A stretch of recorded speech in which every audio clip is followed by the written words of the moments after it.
श्री स्वामी समर्थ. नमस्कार. बऱ्याचदा माझ्याकडे म्हणजे गावातली खेडेगावातली लोक किंवा शेतकरी वर्ग माझ्याकडे काही प्रश्न घेऊन येत असतात. त्यातले मुख्यतः प्रश्न असे मला आलेले आहेत की जनावरं जे गोठ्यातली जनावरं जी असतात ती सतत आजारी पडतात किंवा एखादं जनावर दुधाला कमी दूध देते किंवा नजर दृष्टीदोष झाला असेल तर त्यासाठी बरेच प्रश्न मला येत असतात.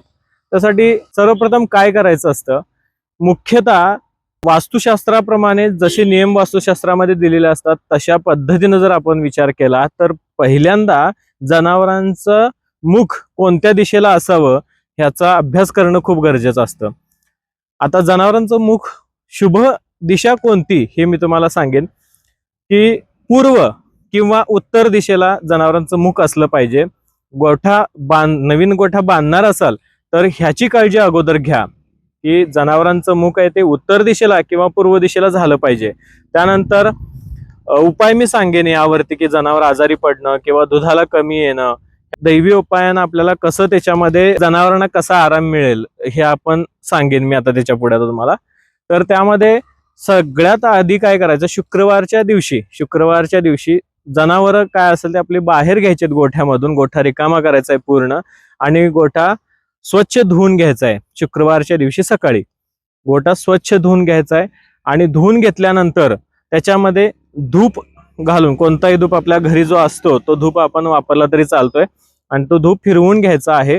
आणि त्याच गोठ्यामध्ये आग्नेय कोपऱ्यामध्ये, त्या गोठ्याच्या आग्नेय दिशेच्या कोपऱ्यामध्ये चिरमुरे फुटाणे आणि एक नारळ वाढवायचा, चिरमुरे फुटाण्यांचा नैवेद्य दाखवायचा, अगरबत्ती कापूर त्या दिशेला लावायचा आहे आणि तो दिवसभर नारळ आणि चिरमुरे फुटाणे त्याच ठिकाणी ठेवायचा आहे.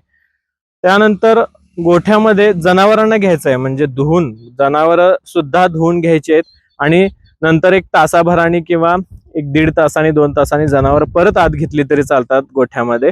एवढं करा, पूर्णपणे फायदा आणि पूर्णपणे त्याच्यामध्ये बदल तुम्हाला दिसून येईल.